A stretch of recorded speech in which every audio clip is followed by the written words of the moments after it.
Good evening, I'm Andre Faust. Today's Saturday, April 28th. Well, that's when I did the recording. Right now, as I'm speaking in live time, it's now 12:14. I have just come back from a run about 20 minutes ago, so I'll give you an update onto that. The streets listed there are those that I've taken aerial photography of. Now, what we're looking at right there in the far corner up by my pretty face is the entrance of the lower entrance of Alderwood Drive. And of course that's Riverside Drive right in front of us there. Dobbelstein's is a landmark that we should all be very, very, very familiar with. Now, you can see where the water is over on Alderwood. Well, right here, that spot tonight, there was water. So I'm back. I've got the drone actually flying over Alderwood Court. I'm very reluctant of putting the drone right over the water because there is a bit of wind, but you know, I take a little chance. I venture out a little bit.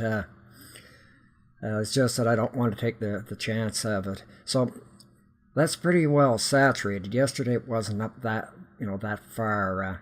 In the evening it was, but in the early part of the day it wasn't. But you can see where it's at now. Well, right where the white line is on the highway, 20 minutes ago, that's where the water was at, and that road sign was put right beside Riverside Drive.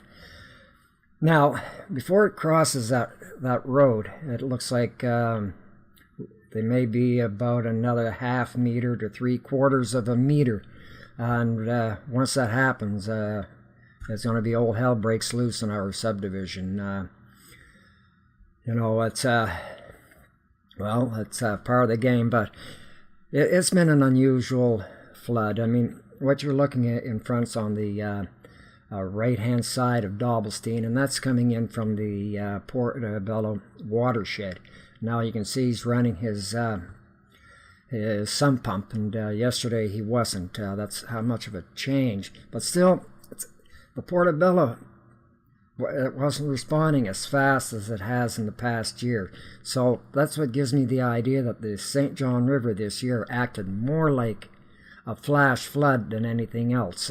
It come up very quick. The Portobello hasn't had a chance to adjust, equalize is what we'd say, and it's starting to do that now as things are slowing down, or as we're getting close to the peak. That's what I think is happening. Like in 2008, I mean, we got it from both sides almost at the same time.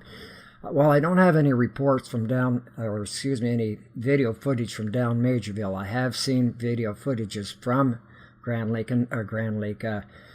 down Majorville way, and water is just running over like Niagara Falls over the highways, and that's all feeding into the Portobello, aquifer, watershed, whatever you want to call. So right now, this is down Ramey. Now you see there's a little bit of a spare space in the middle there, not too much water. 20-30 minutes ago, there's about 2 inches of water in the center of Ramey Street. So it is coming in. The big difference between now and 2008, that manhole cover that you see there, that looked like Old Faithful back in 2008. A lot of pressure coming back to it. So that's a little different. Now we're down as what's called the Fire Road. That's an open easement for the public. And you can see as I'm flying by, there's 2 markers. And anyway, being late at night, I couldn't clearly see where the water was at, but I think it was getting close to that second marker. So the river is still rising. It had seemed that it had slowed down earlier this afternoon when I was taking these footages, but nature is funny. Nobody could have predicted to what's happening right now. This is very unusual. It didn't follow a standard model. We here, even though in southern New Brunswick we didn't get much snow, there was a lot of stuff that was happening up in central and northern part of the province, and rain and extreme warm temperatures for this time of the year. So all the conditions are present for what we're getting here today. Just hope that it'll crest quickly and that it'll recede as fast as it rose. Now I've got to get my orientation to where I'm at because so many places look the same to me. Okay, I'm actually on Alderwood Street, on the one running parallel to Riverside Drive, and again this afternoon as I'm panning, there wasn't much of a difference compared to yesterday, and that's why I didn't go to the other places, because I said, well, the differences are going to be so slight, it's not going to be noticeable. But I'm going to try to get this little puppy turned around here so you can get at least a glimpse, what it's starting to look like. And I imagine now it's a little bit more different. So it's kind of in behind my photo, my whatever they call it, avatar or whatever. All these technology terms always change depending on the trend. So you can see I'm panning both sides to give an idea of roughly how the water is flowing, and it's going to keep working like that as the Portobello stream keeps rising. Like I say, tomorrow morning come daybreak, this may be a total different scenario. In 2008, I was actually canoeing in this spot here, almost up to the other end. Like I say, this one here makes it hard to figure out because things aren't moving the way they are. It is on the rise, and it it looks like it's it seems that it seems to have its moment of acceleration and some moments of decelerations, and that's odd. And that I won't be spending too much more time in this particular part of the street. It's just that I wanted to capture as much as I can, so as a viewer you get a feel to what's going, and hopefully these images will help in the decision making if you can understand the rate.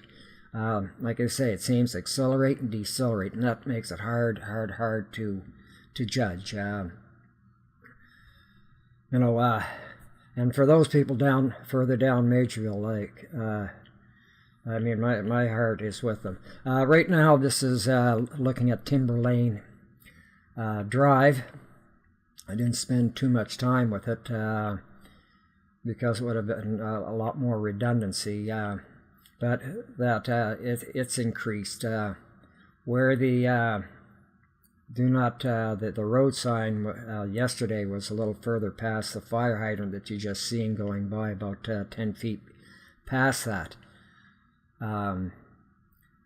So now this is one of the houses there that after 2008 they rose their foundation, and as you can see right off the sidewalk, water is now filtering in, and again it's there was just a little less of it yesterday. And when I say yesterday now, because we're on Sunday, I'm talking about Friday.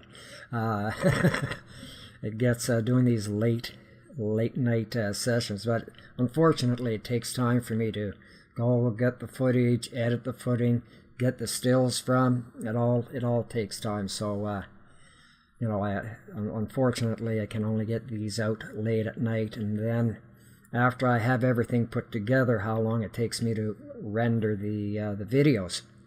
And that so they've got a boat on standby, and can quickly see that I would say that it's probably neck deep if you walked down by those trees, and if you got off the road you'd be over your head. It's one of the things you have to be. Okay, here's McMinimum Court. I'm down by Schulten's, taking cars come sucking by. Sometimes I don't understand why they have to come in to such a speed. Like the truck's got it right, but that little car come in. And same with this guys. They just come ripping through there. One of them's gonna stall out. They're gonna get their electronics wet, and that's gonna be it. They're gonna be stopped there. But right now, as of 3 o'clock, this wasn't too bad. It was very, very passable. In 2008, with the same levels of water, that was pretty restricted in this area here. So that's what I mean. The Portobello has a time lag. It's not working. It's not equalizing as the river is rising. And that I guess that guy there has abandoned all projects. He's gone to higher ground in his portable home. Now this car will, come through it at a decent speed, but you get an idea of depth if you look at that crossing. And I have to say, our city police has been very good on keeping eye on our community to what's happening. Gotta give them kudos for that, and that because during floods we can become very vulnerable, especially our senior citizens in the area. So what you're kind of seeing right in the background now, that's part of Jack Wetmore's property. And you can see it's now pretty well filled up with water, and it's pushing onto the driver's side of the highway, or the side of the highway that I'm operating the drone. Now why I'm not getting height is because, one, there's a lot of people there, and it's all for safety reasons. Because the drone is small, I don't want the wind taking it. I don't want the when taking it over vehicles. I don't want it going over people's heads. I just won't take that chance. It's safety first. It's great to get these footage, and I would love to have gone up 150 feet, 200 feet to give you the footage. But with this particular small drone, I won't. My other one, my 2.2K, yes, I would, because it's heavier and it has a lot more technology to keep me from getting into trouble or injuring somebody.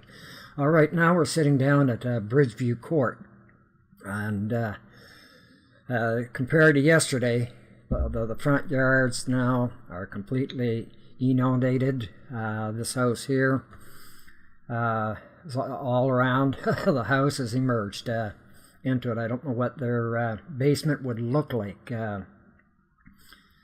Probably not the same shape as mine is, at least for now.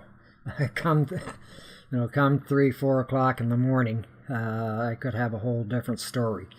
Currently, the levels in my basement are rising quicker than what I'm being able to pump it out with the sub pump. So that's telling me. This is a nice shot of the two properties. I mean, yes, from a photography point, it's a good shot, but for the people inside, it's definitely not good for them. Whatever that level is, you think in your head, you got a pretty good idea of how much water's in their basement.